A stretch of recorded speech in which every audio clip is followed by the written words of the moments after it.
Hello guys, welcome back to our channel Pariksha E classes. स्वागत है आप सभी का आपके अपने चैनल परीक्षा ई क्लासेस पर। गाइस, आज है 30 अप्रैल और यूपी ट्रिपल एससी के द्वारा यूपी में वन दरोगा एग्ज़ाम का आयोजन आज कराया गया है। एक ही शिफ्ट में इसका एग्ज़ाम का आयोजन हुआ है। आज की इस वीडियो में हम इसी एग्ज़ाम में आए हुए सभी 100 प्रश्नों के आंसर्स को जानने की कोशिश करेंगे। चलिए शुरू करते हैं। आप अंत तक बने रहिए ताकि आप इस एग्ज़ाम में आए सभी प्रश्नों के सटीक उत्तर यहाँ पर जान सकें। चलिए, पहला क्वेश्चन यहाँ पर है, निम्नलिखित में से कौन सा राष्ट्रीय वन नीति 1988 का मूल उद्देश्य नहीं है। तो यहाँ पर जो क्वेश्चन है वो नेगेटिव में है, मतलब आपको यहाँ पर गलत कथन को छांटना होगा। पहला ऑप्शन है यहाँ पर, वैकल्पिक राष्ट्रीय आवश्यकताओं को पूरा करने के लिए वनों की उत्पादकता को बढ़ाना, ये तो सही होगा। वन उपज के कुशल उपयोग को प्रोत्साहित करना तथा लकड़ी के प्रतिस्थापन यानी विकल्प को अधिकतम करना, ये ऑप्शन भी सही है। ग्रामीण और जनजातीय आबादी की ईंधन लकड़ी, चारा, लघु वनोपज और छोटी इमारती लकड़ी की आवश्यकताओं को पूरा करना, ये भी सही है। फिर यहाँ पर है, राजस्थान के मरुस्थलीय क्षेत्रों और तटीय क्षेत्रों में रेत के टीलों के विस्तार की जांच करना, तो ये बिल्कुल भी उद्देश्य नहीं है। और यहाँ पर जो सही ऑप्शन है क्वेश्चन नंबर 1 का, वो होगा डी ऑप्शन। अगला क्वेश्चन है क्वेश्चन नंबर 2, राष्ट्रीय वन नीति 1988 के अनुसार राष्ट्रीय लक्ष्य होना चाहिए कि देश के कुल भूमि क्षेत्र का न्यूनतम कितने प्रतिशत वन या वृक्षों से आच्छादित हो। मतलब यहाँ पर कितने प्रतिशत हमारा भूमि क्षेत्र है जो कि वनों से आच्छादित होना चाहिए अकॉर्डिंग टू राष्ट्रीय वन नीति 1988। ऑप्शन से यहाँ पर 2/3, आधा, 1/4 या फिर 1/3। तो देखिए यहाँ पर डी ऑप्शन करेक्ट होगा। 33% या 1/3 आपका क्षेत्र है वो वनों से आच्छादित होना चाहिए। क्वेश्चन नंबर 3 है, पहली वन नीति भारत सरकार के 19 अक्टूबर डैश के संकल्प द्वारा अपनाई गई थी।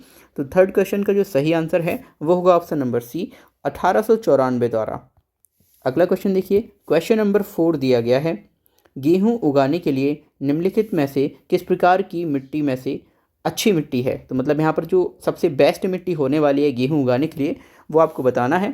फर्स्ट ऑप्शन है यहाँ पर केवल दोमट मिट्टी, सेकंड है दोमट मिट्टी या लेटराइट मिट्टी, तीसरा है यहाँ पर केवल राख मिट्टी, चौथा है रेतीली या फिर राख मिट्टी। तो देखिए फोर्थ क्वेश्चन का जो सही आंसर है ऑप्शन नंबर ए होगा, केवल दोमट मिट्टी गेहूँ उगाने के लिए सबसे अच्छी मिट्टी होती है। अगला क्वेश्चन देखिए, क्वेश्चन नंबर 5 है, दूसरी राष्ट्रीय वन्यजीव कार्य योजना को वर्ष डैश में अपनाया गया था। मतलब किस वर्ष अपनाया गया था ये आपको बताना है।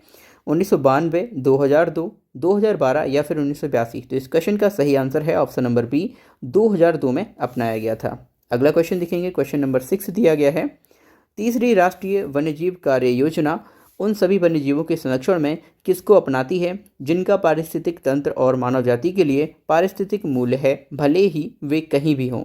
तो यहाँ पर जो आपका सही आंसर रहने वाला है क्वेश्चन नंबर 6 का, ये होगा परिदृश्य दृष्टिकोण, यानी जो आपके लैंडस्केप अप्रोच है ये बिल्कुल सही आंसर होगा क्वेश्चन नंबर 6 का। बढ़ते हैं अगले क्वेश्चन की ओर। क्वेश्चन नंबर 7 आपसे पूछा गया है, तीसरी राष्ट्रीय वन्यजीव कार्य योजना में कितने विषय हैं। तो जो हमारी थर्ड स्कीम है national wild life action plan है, यहाँ पर कितने हमारे थीम्स हैं। इस क्वेश्चन का सही आंसर है option number B, total 17।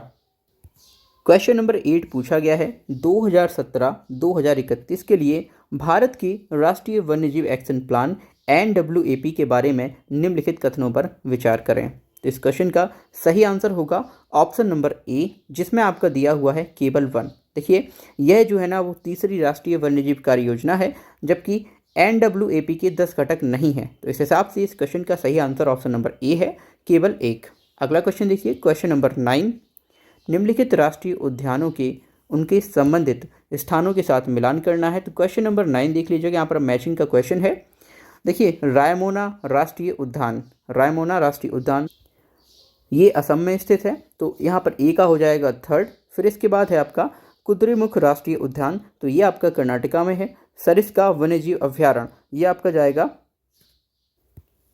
Rajasthan में। इसके अलावा केबुल लामजाओ है, ये मणिपुर में है। तो इस हिसाब से आपका जो ऑप्शन बन रहा है ये बनेगा आपका 3, 1, 2 एंड 4, ये आपका ऑप्शन बी यहाँ पर सही हो जाएगा। अगला क्वेश्चन देखिए, क्वेश्चन नंबर 10। क्वेश्चन नंबर 10 आपसे पूछा गया है, निम्नलिखित में से कौन सा राष्ट्रीय उद्यान पक्षी अभ्यारण्य हिमाचल प्रदेश में नहीं है। तो जो हिमाचल प्रदेश में नहीं है वो आपको यहाँ पर नोट डाउन करना है, बताना है। हिमाचल प्रदेश में नहीं है, ठीक है। इंदर किला राष्ट्रीय उद्यान ये हिमाचल प्रदेश में है, खीर गंगा और पिन वैली ये दोनों ही हिमाचल प्रदेश में है, जबकि जो दाक्षीग्राम राष्ट्रीय उद्यान है ये आपका जम्मू कश्मीर में है। तो इसीलिए क्वेश्चन नंबर 10 का जो सही ऑप्शन होगा वो होगा ऑप्शन नंबर डी। अगला क्वेश्चन देखिए, क्वेश्चन नंबर 11 दिया हुआ है, निम्नलिखित में से कौन सा राष्ट्रीय उद्यान या फिर वन्य जीव अभ्यारण्य संगाई या फिर एल्ड के हिरण के लिए प्रसिद्ध है। तो देखिए क्वेश्चन नंबर 11 का जो सही आंसर होगा कैबुल लामजाओ राष्ट्रीय उद्यान, option number C question number 11 का सही आंसर होगा।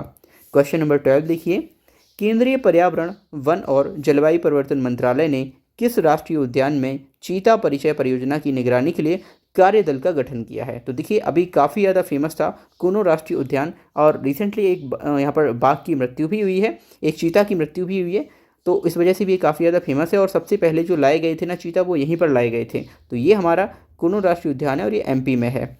अगला क्वेश्चन देखिए, क्वेश्चन नंबर 13, यहाँ पर आपसे पूछा गया है भारतीय वन अधिनियम 1927 के अनुसार भारत सरकार की अनुमति के बिना आरक्षित वन में निम्नलिखित में से किसकी अनुमति नहीं है। तो मतलब बिना सरकार के अनुमति की किसी अनुमति नहीं है, ये आपको बताना है। क्वेश्चन नंबर 13 में चराई, देखिए इसकी भी बिना सरकार की अनुमति के बिना आप ये नहीं कर सकते हैं, अतिक्रमण भी नहीं कर सकते हैं, शिकार भी नहीं कर सकते हैं। तो इसीलिए यहाँ पर जो करेक्ट आंसर होगा इनमें से कोई नहीं। मतलब इन सब कामों को करने के लिए आपको भारतीय वन अधिनियम के तहत भारत सरकार की अनुमति लेनी होगी। क्वेश्चन नंबर 13 का डी ऑप्शन करेक्ट होगा। अब बढ़ते हैं क्वेश्चन नंबर 14 की ओर, बिहाली आरक्षित वन निम्नलिखित में से किस राज्य में स्थित हैं। तो क्वेश्चन नंबर 14 देखिएगा, असम, बिहार, छत्तीसगढ़ और दिल्ली। तो बेहाली जो आरक्षित वन है वो आसाम में स्थित है, इसीलिए क्वेश्चन नंबर 14 का ए ऑप्शन यहाँ पर करेक्ट होगा। अगला क्वेश्चन है क्वेश्चन नंबर 15, प्रोजेक्ट टाइगर के तहत केंद्र सरकार के साथ पन्ना बायोस्फीयर रिजर्व निम्नलिखित में से किस राज्य सरकार द्वारा संरक्षित है। तो देखिए जो पन्ना टाइगर रिजर्व है वो आपका एमपी में है, तो इस हिसाब से इस क्वेश्चन का सही आंसर आप लगा सकते थे। महाराष्ट्र, मध्य प्रदेश, पश्चिम बंगाल और तमिलनाडु। तो 15 का बी ऑप्शन करेक्ट होगा, मध्य प्रदेश। अगला क्वेश्चन देखिए क्वेश्चन नंबर 16, यहाँ पर आपको अगेन मैचिंग करनी है।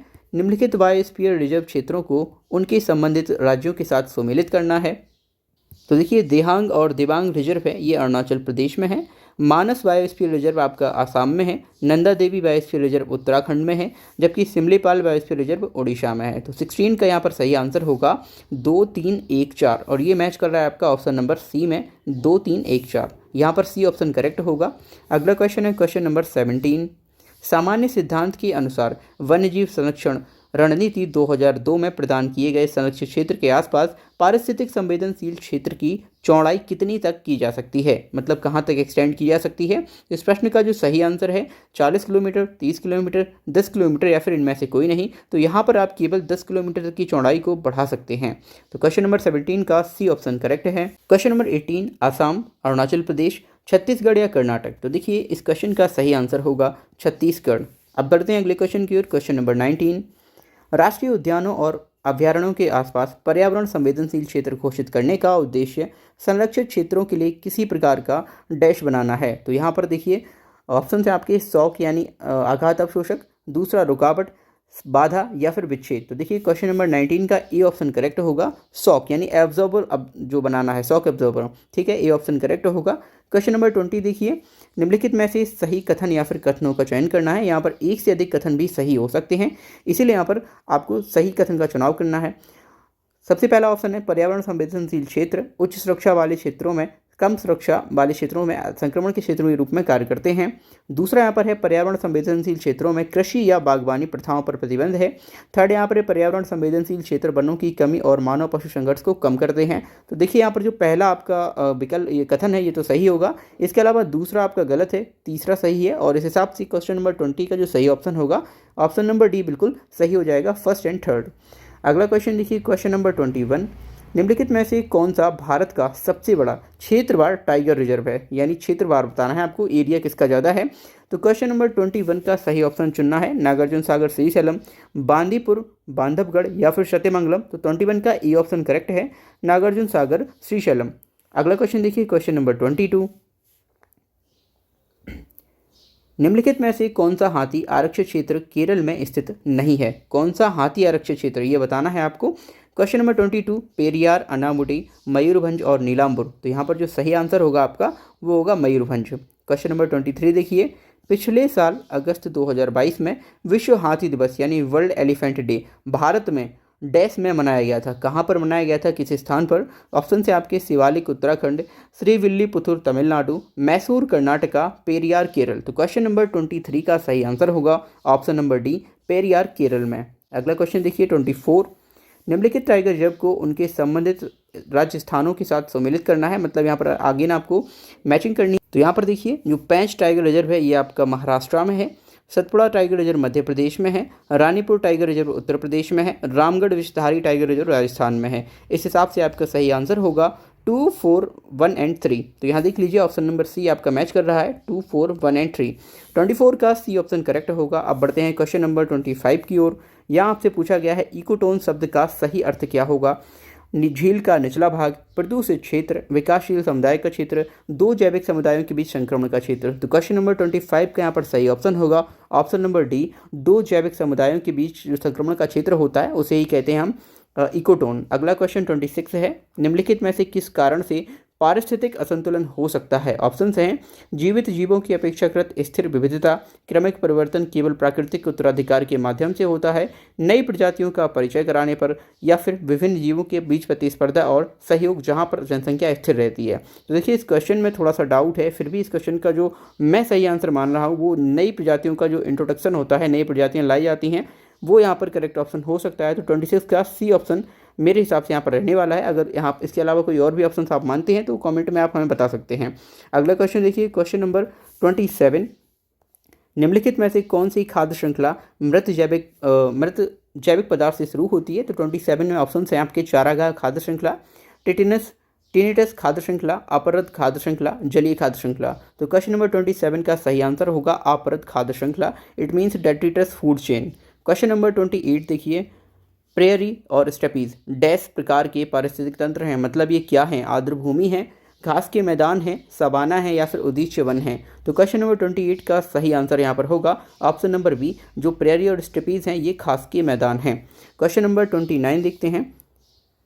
क्वेश्चन नंबर 29 में आपसे पूछा गया है कि भारतीय वन अधिनियम 1927 की कौन सी धारा बंदोबस्त अधिकारी की शक्तियों से संबंधित है? तो इस क्वेश्चन का जो सही आंसर होगा वो होगा ऑप्शन नंबर बी, धारा 8।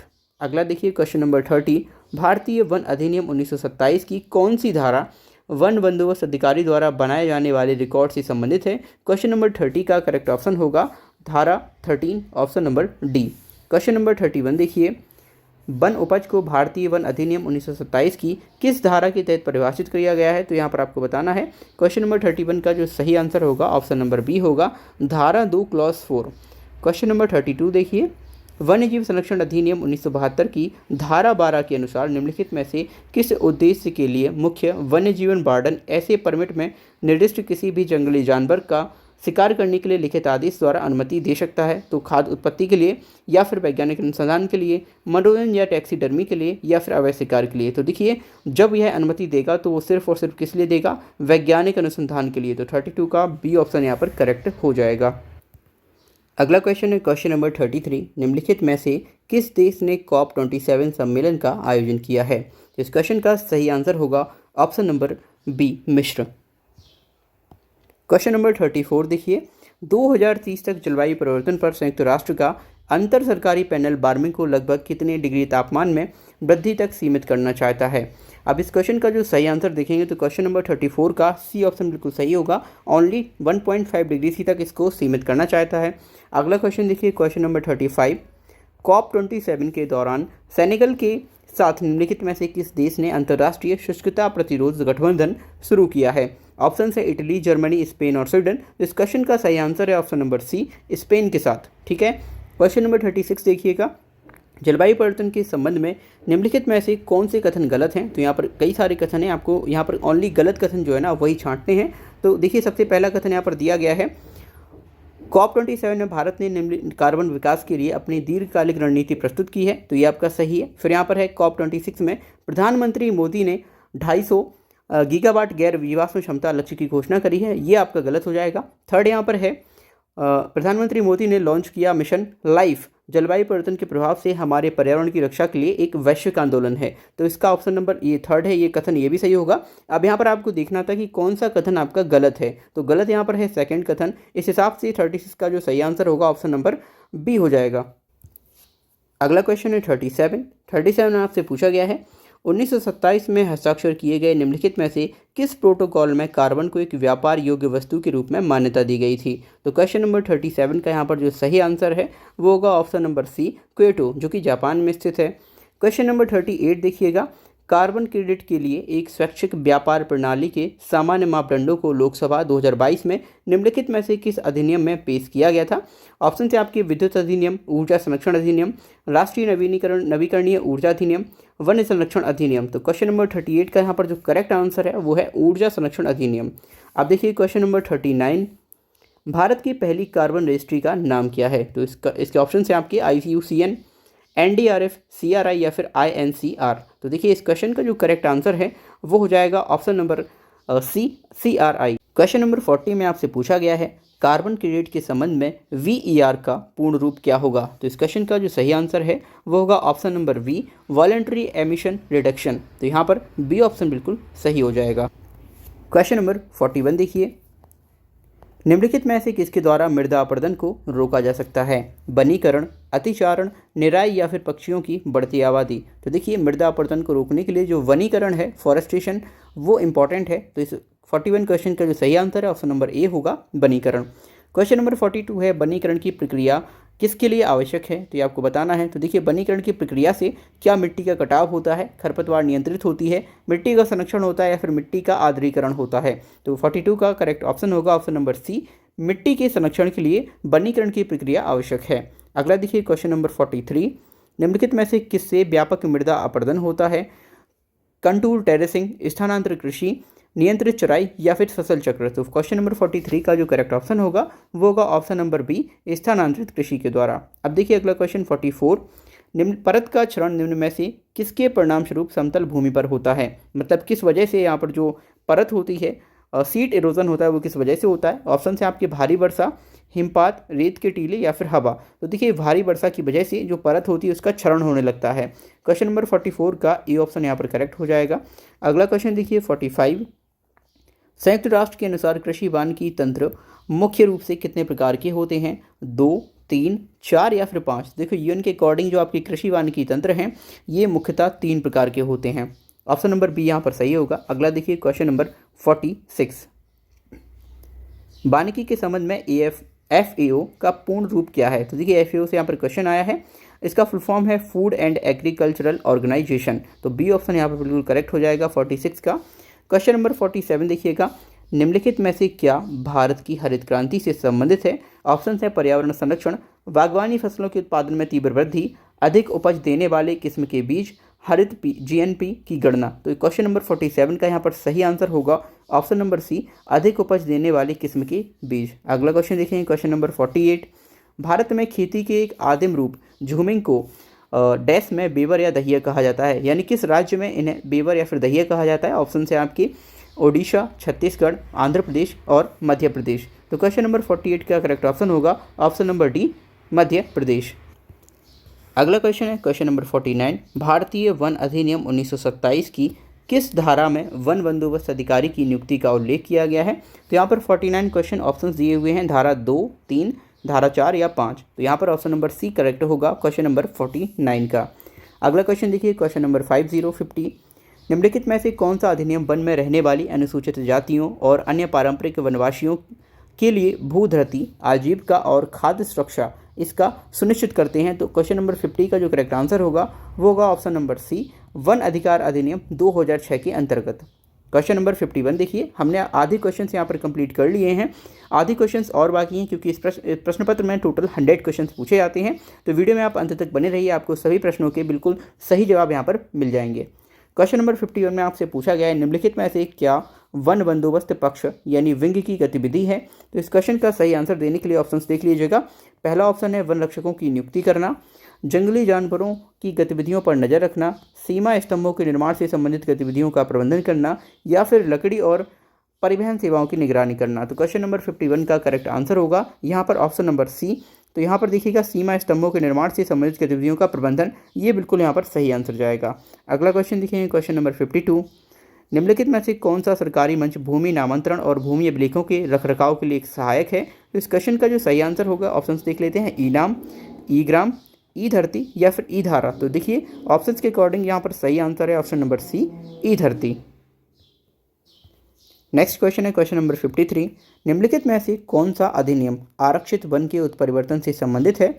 ऑप्शन हैं वन अधिकार अधिनियम 2000, राष्ट्रीय वन नीति 1990, वन संरक्षण अधिनियम 1980 या फिर वन्य जीव संरक्षण अधिनियम 1962। तो देखिए क्वेश्चन नंबर 53 का जो करेक्ट आंसर होगा वो होगा ऑप्शन नंबर सी, वन्य संरक्षण अधिनियम 1980। आप देखते हैं क्वेश्चन नंबर 54। वन भूमि को गैर वन उद्देश्यों के लिए परिवर्तित करने की अंतिम मंजूरी किसके द्वारा दी जाती है? CAMPA, FSI, MOEF या फिर EIA? तो इस क्वेश्चन का जो सही आंसर है वो ऑप्शन नंबर सी होगा, मिनिस्ट्री ऑफ EF, ठीक है, एनवायरमेंट फंड। अगला क्वेश्चन देखिए क्वेश्चन नंबर 55। गैर वन उपयोगों के लिए वन भूमि के परिवर्तन के लिए केंद्र सरकार द्वारा निर्धारित सबसे महत्वपूर्ण शर्त निम्नलिखित में से कौन सी है? ऑप्शन हैं भूमि का गहन उपयोग करना, अधिकतम मैंग्रोव का वृक्षारोपण, प्रतिपूरक वनीकरण, विदेशी प्रजातियों का उन्मूलन। तो क्वेश्चन नंबर 55 का करेक्ट आंसर है ऑप्शन नंबर सी, प्रतिपूरक वनीकरण यानी कंपनसेटरी एफॉरेस्टेशन। क्वेश्चन नंबर 56 देखिए 2019 में कौन सा FSI forest fire system? Question number 56 देखिए 2019 में निम्नलिखित में से कौन सा FSI forest fire alert system launch किया गया था? ऑप्शन है प्रथम, द्वितीय, तृतीय या फिर इनमें से कोई नहीं। तो क्वेश्चन नंबर 56 का करेक्ट ऑप्शन होगा ऑप्शन नंबर सी, तीसरा। अगला क्वेश्चन है क्वेश्चन नंबर 57।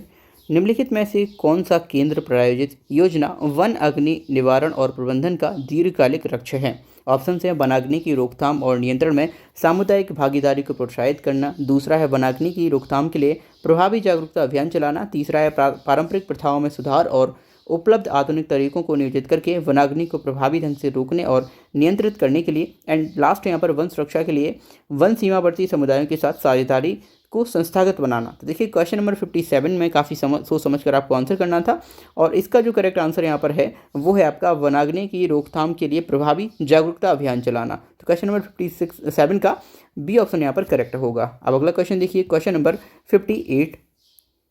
सक्रिय आग से तापीय उत्सर्जन का पता लगाने के लिए कौन से उपग्रहों का यहाँ पर यूज़ किया जाता है? तो क्वेश्चन नंबर 58 का सही आंसर यहाँ पर है ऑप्शन नंबर डी, यानी यहाँ पर जो आपका करेक्ट यहाँ पर ऑप्शन होगा वो आपका MODIS एंड एक इनसेट 3D, इन दोनों का उपयोग किया जाता है तापीय उत्सर्जन का पता लगाने के लिए सक्रिय आग से। ठीक है, 58 का यहाँ पर जो करेक्ट ऑप्शन होगा ऑप्शन नंबर डी होगा।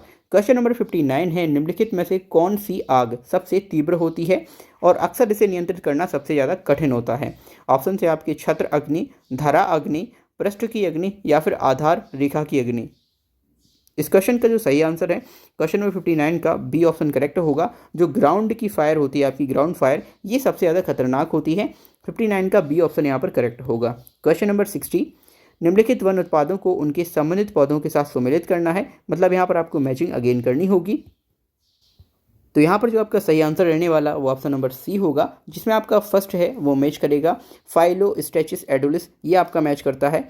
बांस की एक कोंपले या फिर प्ररोह हैं उन्हें ये कहते हैं। फिर यहाँ पर सेकंड जो है ट्रिब्यूलस टेरेस्ट्रिस, ये आपका गोखरू से संबंधित है। फिर यहाँ पर सी आपका एनाकार्डियम ऑक्सीडेंटल है, ये आपका रिलेट करता है फ्रॉम काजू की गुठली से। एंड जो आपका है सिलास्ट्रस पेनिकुलेटस, ये आपका है मलकांगिनी बीज। तो यहाँ पर 60 का या ये सी ऑप्शन बिल्कुल करेक्ट होगा, ये बिल्कुल सही होगा। अगला क्वेश्चन देखिए क्वेश्चन नंबर 61।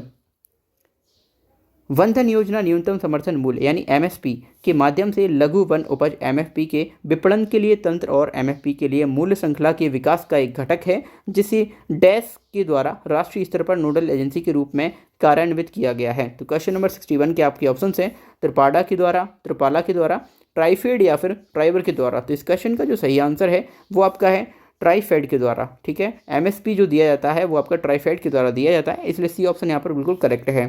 क्वेश्चन नंबर 62 देखिए, लाख एक राल जैसा पदार्थ है जो डैश द्वारा स्रावित होता है, मतलब किस कीट के द्वारा जो लाख है वो यहाँ पर स्रावित होता है। तो क्वेश्चन नंबर 62 का करेक्ट ऑप्शन है ऑप्शन नंबर सी, ये आपका है कीट यानी इंसेक्ट्स के द्वारा। क्वेश्चन नंबर 63 देखिए, सामुदायिक दावतों और अनुष्ठानों के दौरान विशेष रूप से उपयोग किए जाने वाले कप और प्लेट बनाने के लिए इस्तेमाल किया जाने वाला लघु वन उत्पाद क्या है? तो इस क्वेश्चन का आपका सही आंसर क्या होगा? ऑप्शंस देख लेंगे, मिरोबलन के पत्ते, काल मेघ के पत्ते, माहुल के पत्ते या फिर बांस के पत्ते। तो देखिए इस क्वेश्चन का जो सही आंसर होगा वो होगा ऑप्शन नंबर बी। यहाँ पर जो माहुल के पत्ते हैं उनका यूज यहाँ पर करते हैं, तो 63 का बी ऑप्शन करेक्ट हो जाएगा। अगला क्वेश्चन है 64, निम्नलिखित में से कौन सा भारत का एकमात्र वन प्रमाणन संगठन है जिसे विश्व स्तर पर मान्यता प्राप्त है? तो ऑप्शन है आपके NCCF, CAMPA, EFFCO, NCBN। तो क्वेश्चन नंबर 64 का करेक्ट ऑप्शन है NCCF। अगला क्वेश्चन देखेंगे, क्वेश्चन नंबर 65, वन प्रमाणन से संबंधित FSC का पूर्ण रूप क्या है? तो ऑप्शन आपके दिए गए हैं, फॉरेस्ट सस्टेनेबिलिटी सर्टिफिकेशन, सेकंड है फॉरेस्ट स्टूवर्डशिप काउंसिल, थर्ड है फॉरेस्ट स्टूवर्डशिप सर्टिफिकेशन, एंड डी है यहाँ पर आपका फॉरेस्ट सस्टेनेबिलिटी काउंसिल। तो इस अकॉर्डिंग जो आपके करेक्ट ऑप्शन यहाँ रहने वाले हैं वो है आपका बी ऑप्शन, फॉरेस्ट स्टूवर्डशिप काउंसिल। 65 का बी ऑप्शन करेक्ट हो जाएगा।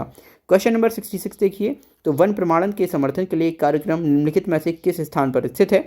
मतलब किस स्थान पर किया गया था? 66 का करेक्ट ऑप्शन यहाँ पर जाएगा ऑप्शन नंबर डी, जेनेवा। अगला क्वेश्चन देखिए 67, निम्नलिखित में से कौन सा FSC प्रमाण पत्र नहीं है? तो यहाँ पर ऑप्शन है आपके अभिरक्षा की श्रृंखला, वन संचालन, वन प्रबंधन या फिर नियंत्रित लकड़ी। तो क्वेश्चन नंबर 67 का करेक्ट ऑप्शन होगा ऑप्शन नंबर सी, वन प्रबंधन। अगला क्वेश्चन देखिए, क्वेश्चन नंबर 68, भारत में मानव हाथी संघर्ष को कम करने के लिए उपयोग की जाने वाली विधियों को चुनें। जो विधियां भारत में मानव और हाथी संघर्ष को कम करने के लिए चुनी जाती हैं वो यहाँ पर आपको बतानी है। ऑप्शंस आपके दिए गए हैं। पहला यहाँ पर कथन दिया गया है अवरोधों की स्थापना, दूसरा है विकर्षक तरीके, तीसरा है निवारक विधियाँ। तो क्वेश्चन नंबर 68 का जो आपका करेक्ट ऑप्शन है वो ऑप्शन नंबर सी जाएगा, क्योंकि यहाँ पर आपका यूज़ किया जाता है अवरोधों की स्थापना करी जाती है, विकर्षक तरीके नहीं अपनाए जाते हैं एंड निवारक विधियां भी प्रयोग की जाती हैं। तो इसके अकॉर्डिंग 68 का सी ऑप्शन यहाँ पर करेक्ट हो जाएगा। अगला क्वेश्चन देखिए, क्वेश्चन नंबर 69, यहाँ आपसे पूछा गया है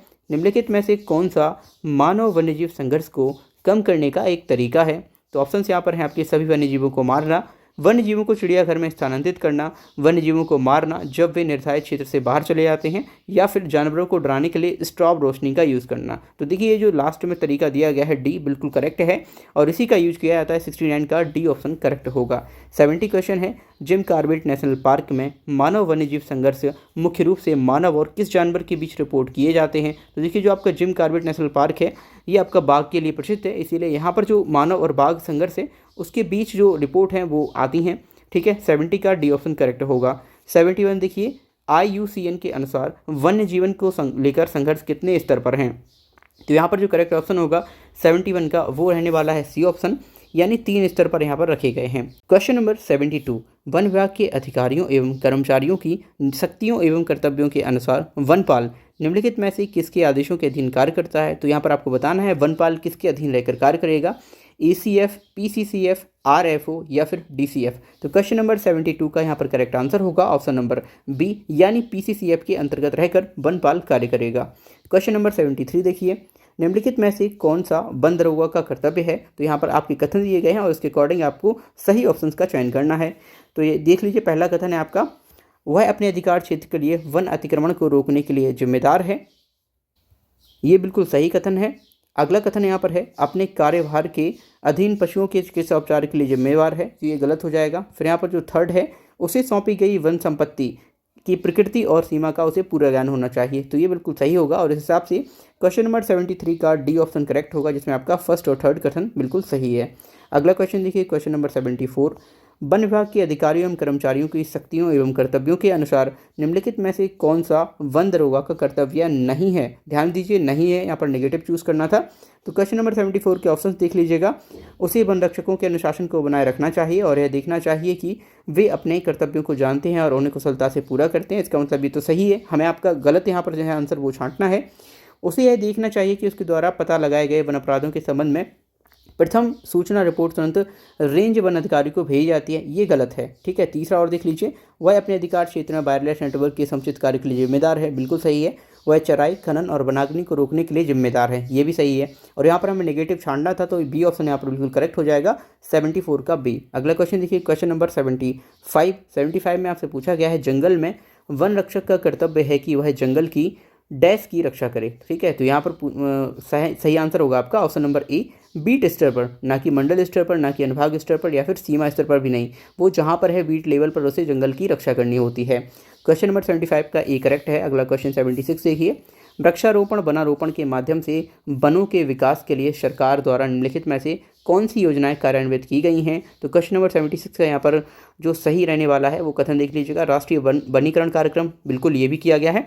दूसरा, हरित भारत के लिए राष्ट्रीय मिशन लगाया गया है, ये भी सही है। वन अग्नि निवारण प्रबंधन योजना, ये इसके लिए नहीं है, वृक्षारोपण या वन रोपण के लिए, तो इसलिए ये गलत हो जाएगा, जबकि हमारे पहला और सेकंड कथन है वो सही होगा। इस वजह से क्वेश्चन नंबर 76 का ए ऑप्शन करेक्ट हो जाएगा। अगला क्वेश्चन है क्वेश्चन नंबर 77, नमी के तनाव का सामना करने के लिए बीज को दिया जाने वाला एक विशेष उपचार क्या कहलाता है? तो देखिए, बीज पैलेटिंग, बीज प्राइमिंग, बीज कोटिंग या फिर बीज फिल्मिंग। तो क्वेश्चन नंबर 77 का करेक्ट ऑप्शन होगा बी, बीज प्राइमिंग। अगला क्वेश्चन देखिए 78, बीज दृढ़ीकरण की विधि में क्या शामिल होता है? तो यहाँ पर आपको बताना है, ऑप्शंस आपके हैं, आकार बढ़ाने के लिए आसंजकों द्वारा बीजों का लेपन और भराव सामग्री के साथ भरना। दूसरा है बीजों को रोगजनक और पक्षियों जैसे प्रतिकूल एजेंटों से बचाना। नेक्स्ट है वृद्धि नियामकों और सूक्ष्म पोषक तत्वों जैसे जैव सक्रिय रासायनिक विलयनों में बीजों को भिगोना। एंड लास्ट है पानी से तनुकृत बहुलक जैसे तेल के साथ बीजों का लेपन करना। तो 78 का यहाँ पर जो करेक्ट ऑप्शन है वो ऑप्शन नंबर सी बिल्कुल सही हो जाएगा। क्वेश्चन नंबर 9 देखेंगे, पेड़ों या इसकी लकड़ी के सुधार के लिए खड़े पेड़ों से जीवित या मृत शाखाओं या एकाधिक अग्रगों को हटाने को क्या कहा जाता है? तो देखिए, इसे हम कहते हैं पेड़ की प्रूनिंग करना, यानी कि पेड़ की छटाई करना। ठीक है, ऑप्शन नंबर 79 का डी बिल्कुल सही हो जाएगा। अगला क्वेश्चन 80 देखिए, वनों को ग्रह के फेफड़े के रूप में जाना जाता है, वे निम्नलिखित में से कौन से विभिन्न लाभ प्रदान करते हैं? यानी वनों से हमें क्या क्या लाभ मिलते हैं? प्रदूषण नियंत्रण, कीट नियंत्रण, मिट्टी का कटाव कम करना और बाढ़ और समन। तो देखिए, यहाँ पर हमें प्रदूषण नियंत्रण में लाभ मिलता है। तीसरा यहाँ पर है कि मिट्टी का कटाव भी कम करने में हेल्प करते हैं और बाढ़ समन में भी हेल्प करते हैं। कीट यहाँ पर नहीं रुकते हैं, कीट नियंत्रण नहीं होता है, तो इसलिए क्वेश्चन नंबर 80 का ये बी ऑप्शन बिल्कुल करेक्ट हो जाएगा, 1, 3 एंड 4। अब 81 देखेंगे। 81 में आपसे पूछा गया है, पृथ्वी के भूभाग का लगभग कितने प्रतिशत वन आवरण है? कितने प्रतिशत है वन आवरण पूरे पृथ्वी का पूछा गया है, तो ये आपका सही आंसर हो जाएगा ऑप्शन नंबर सी, 1/3। इसके अलावा आप सभी जानते हैं कि अगर आपको देश में या किसी भी स्थान पर सही उचित अनुपात पूछा जाए वनों का, तो वो 1/3 ही होना चाहिए, यानी कि पूरी भूमि पर 1/3 वन भूमि होना आवश्यक है। क्वेश्चन नंबर 82 पर आते हैं। तो वन जल संभर और आर्द्र भूमि घरेलू, कृषि, औद्योगिक और पारिस्थितिक जरूरतों के लिए दुनिया की सुलभ ताजे पानी की %% की आपूर्ति करते हैं और हमारी हवा के लिए प्राकृतिक फिल्टर के रूप में भी कार्य करते हैं। कौन? वन। तो यहाँ पर आपको बताना है कि कितने प्रतिशत, है ना? तो 82 का आपका करेक्ट ऑप्शन यहाँ पर हो जाएगा ऑप्शन नंबर बी, 75%। ठीक है, 75% जो एयर है वो फिल्टर करते हैं नेचुरल तरीके से वन हमारे लिए। क्वेश्चन नंबर 82 का बी ऑप्शन करेक्ट है। क्वेश्चन नंबर 83 देखिए, T/2 पुरस्कार के संबंध में आपको गलत कथन को यहाँ पर चुनना है। क्या यहाँ पर जो गलत कथन है वो रहने वाला है? सबसे पहला हम कथन देख लेते हैं, पुरस्कारों की श्रेणियाँ 2 हैं, T/2 पुरस्कार और बाघ संरक्षण उत्कृष्टता पुरस्कार, बिल्कुल नहीं। दूसरा यहाँ पर देखिए, पुरस्कार की शुरुआत 2020 में 13 टाइगर रेंज देशों द्वारा की गई थी, ये ऑप्शन सही है। फिर यहाँ पर देखिएगा, T/2 पुरस्कार का लक्ष्य जंगली बाघों की संख्या को दोगुना करना है, बिल्कुल सही है। थर्ड यहाँ पर है सत्यमंगलम टाइगर रिजर्व, तमिलनाडु ने T/2 2022 का पुरस्कार जीता है, ये भी सही है। अब यहाँ पर आपको ध्यान दीजिए, यहाँ पर छांटना था गलत कथन, तो ये आपका सही आंसर कौन सा हो जाएगा? ऑप्शन नंबर ए, 83 का। अगला क्वेश्चन 84 है, पूछा गया आपसे, सुंदरलाल बहुगुणा के नेतृत्व में चिपको आंदोलन किस राज्य में प्रारंभ हुआ था? उत्तर प्रदेश, उत्तराखंड, केरला और कर्नाटका। तो ये आपका उत्तराखंड में स्टार्ट हुआ था और काफ़ी फेमस ये पर्सन थे चिपको आंदोलन के संदर्भ में। अगला क्वेश्चन देखेंगे, क्वेश्चन नंबर 85, हिप्पो का पूर्ण रूप क्या है जो जैव विविधता के लिए खतरों के मुख्य कारणों का वर्णन करता है? तो ऑप्शन तो आपका दिया गया है। पहला है आवास, आक्रमण प्रजातियां, वृक्षारोपण, रोकथाम और अति कटाई। और इस हिसाब से आपको हिप्पो के अकॉर्डिंग या जो है ना वर्ड, इसको पूरा करना है, तो इसका जो सही आंसर आपका जाएगा वो ऑप्शन नंबर बी जाने वाला है, आवास विनाश, आक्रमण प्रजातियां, प्रदूषण, जनसंख्या और अति कटाई। ठीक है, आप अगला क्वेश्चन देखिए, क्वेश्चन नंबर 86, निम्नलिखित में से कौन सा संगठन रेड डाटा बुक जारी करता है? तो इस क्वेश्चन का सही आंसर होगा ऑप्शन नंबर बी, IUCN। ठीक है, क्वेश्चन नंबर 87 है, बाघ संरक्षण के लिए भारत में प्रोजेक्ट टाइगर कब प्रारंभ किया गया था? तो ये शुरू हुआ था आपका 1973 में। ठीक है, क्वेश्चन नंबर 87 का बी सही होगा। अगला क्वेश्चन 88 है, निम्नलिखित में से कौन सा माइक यानी हाथियों की अवैध हत्या की निगरानी करने की साइट नहीं है? उसे माइक साइट बोलते हैं, ये नहीं है, नेगेटिव पूछा गया है। तो क्वेश्चन नंबर 88 का जो आपका सही आंसर जाएगा ये काजीरंगा जाएगा। ठीक है, काजीरंगा। यहाँ पर आप जानते हैं कि काजीरंगा में जो एक सींग वाले गैंडे पाए जाते हैं, ना कि हाथी, तो इसलिए यहाँ पर जो करेक्ट ऑप्शन होगा वो आपका काजीरंगा रहने वाला है और यहाँ पर नहीं है, तो नेगेटिव वाला ही आंसर था। अगला क्वेश्चन 89 है, जिसमें पूछा गया है निम्नलिखित में से कौन सा भारत का कानून और नीति वन संरक्षण के लिए नहीं बनाया गया था। ठीक है, तो इस क्वेश्चन का सही आंसर आपका ऑप्शन नंबर डी रहने वाला है। भारत की जो वन विहाली नीति है 1950 वो। ठीक है, अगला क्वेश्चन है क्वेश्चन नंबर 90, निम्नलिखित में से कौन सा अधिनियम वन उपज के पारगमन और इमारती लकड़ी और वन उपज पर लगने वाले शुल्क से संबंधित कानून को समेकित करने के उद्देश्य से बनाया गया था। ऑप्शन है भारत की वन बहाली नीति 2002, भारतीय वन अधिनियम 1927, जैविक विविधता अधिनियम 2010 या फिर भारत की वन बहाली नीति 1950। तो सही आंसर यहाँ पर रहेगा आपका बी ऑप्शन, भारतीय वन अधिनियम 1927। क्वेश्चन नंबर 91 देखिए, निम्नलिखित में से किसने और जौ और रागी के लिए न्यूनतम समर्थन मूल्य और निर्गम मूल्य की सिफारिश करी है। एमएसपी की सिफारिश किसने करी है। ऑप्शन से आपके आर्थिक मामलों की कैबिनेट समिति ने, नाबार्ड ने, नीति आयोग ने या फिर खाद्य प्रसंस्करण उद्योग मंत्रालय ने। क्वेश्चन नंबर 91 का यहाँ पर जो करेक्ट ऑप्शन रहेगा वो रहेगा आर्थिक मामलों की कैबिनेट समिति। 91 का ए करेक्ट है। क्वेश्चन नंबर 92 देखिए, विश्व बैंक के अनुसार कृषि, वानिकी और मत्स्य पालन ने 2021 में भारत के सकल घरेलू उत्पाद में कितना मूल्य जोड़ा, यानी जीडीपी में कितना योगदान किया है मत्स्य पालन ने। तो क्वेश्चन नंबर 92 का करेक्ट ऑप्शन होगा ऑप्शन नंबर बी 16.8%, 16.8% का योगदान भारत की जीडीपी में किया गया है मत्स्य पालन के द्वारा 2021 में। क्वेश्चन नंबर 93 देखिए, निम्नलिखित में से किस मंत्रालय द्वारा एफएसआई रिपोर्ट तैयार की जाती है। तो देखिए ऑप्शन है आपके वित्त मंत्रालय, पर्यावरण और वन मंत्रालय, गृह मंत्रालय, ऊर्जा और पेट्रोलियम मंत्रालय। तो 93 का जो करेक्ट ऑप्शन है वो रहेगा ऑप्शन नंबर बी, पर्यावरण और वन मंत्रालय। क्वेश्चन नंबर 94 देखिए, निम्नलिखित में से कौन सा भारतीय अर्थव्यवस्था के लिए वनों का योगदान नहीं है। ऑप्शन देखिए भोजन और इमारती लकड़ी, राल और चारा, दवाएं और पॉलीथिन, रबड़ और गोंद। तो देखिए हमें इमारती लकड़ी भी मिलती है, भोजन भी मिलता है वनों से, राल और चारा भी मिलता है पशुओं के लिए, दवाएं मिलती हैं लेकिन पॉलीथिन नहीं मिलती है, रबड़ और गोंद भी मिलती है। तो यहाँ पर जो सही आंसर आपका रहने वाला है, योगदान नहीं है पूछा गया है, तो ऑप्शन नंबर सी आपका करेक्ट हो जाएगा, क्योंकि यहाँ पर है पॉलीथिन वनों से प्राप्त नहीं होती हैं। क्वेश्चन नंबर 95 देखिए, भारत में पारिस्थितिकी का जनक किसे माना जाता है। ऑप्शन से सुंदरलाल बहुगुणा, सलीम मोइजुद्दीन अब्दुल अली, मोनकोम्बू, संभाशिवन स्वामीनाथन, रामदेव मिश्रा। तो यहाँ पर जो करेक्ट ऑप्शन है वो डी रहेगा। रामदेव मिश्रा जी को भारत में पारिस्थितिकी का यहाँ पर फादर माना जाता है। ठीक है, 96 देखिए, पारिस्थितिकी तंत्र और संबंधित प्रकार की जोड़ी की पहचान करना है। क्वेश्चन नंबर 96 में आपको मैचिंग करनी है, तो यहाँ पर जो आपका सही आंसर रहने वाला है वो रहेगा ऑप्शन नंबर सी। देखिए डूबी हुई नदी घाटियाँ मोहाना पारिस्थितिक तंत्र के अंतर्गत आती हैं। नदी जो है आपकी लोटिक पारिस्थितिक तंत्र है। फिर यहाँ पर जो आपका पंपास है वो चारागाह है, यानी कि आपका जो ग्रेजिंग प्लेस है वो है। यहाँ पर जो गलत रहने वाला वो है चापराल, बोरियल, शंकुधारी वन पारिस्थितिक तंत्र नहीं है, और ये आंसर गलत है और हमें गलत यहाँ पर छाटना था, गलत जोड़ी। तो 96 का सी ऑप्शन यहाँ पर सही हो जाएगा।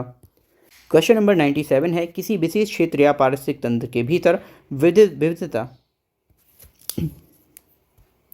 क्वेश्चन नंबर 97 है, किसी विशेष क्षेत्र या पारिस्थितिक तंत्र के भीतर विविधता यानी डाइवर्सिटी जो आमतौर पर प्रजातियों की संख्या द्वारा व्यक्त की जाती है, इसे क्या कहते हैं। तो देखिए नॉर्मली इसे हम अल्फा विविधता के नाम से जानते हैं, और जब ये विविधता काफ़ी बढ़ती जाती है तो इन्हें बीटा, गामा और डेल्टा में भी विभाजित करते हैं। फिलहाल इस क्वेश्चन का ये ऑप्शन करेक्ट है 97। अगला क्वेश्चन नंबर 98 है, शोला वन एक पारिस्थितिक तंत्र है जो डैश में पाया जाता है, मतलब कहाँ पाया जाता है। घास के मैदान यानी ग्रासलैंड में, ऊंचाई वाले क्षेत्रों में, सवाना में या फिर रेगिस्तानी क्षेत्र में। तो इस क्वेश्चन का सही आंसर होगा 16 वन पाए जाते हैं ऊंचाई वाले क्षेत्रों में पाए जाते हैं। 98 का बी ऑप्शन करेक्ट होगा।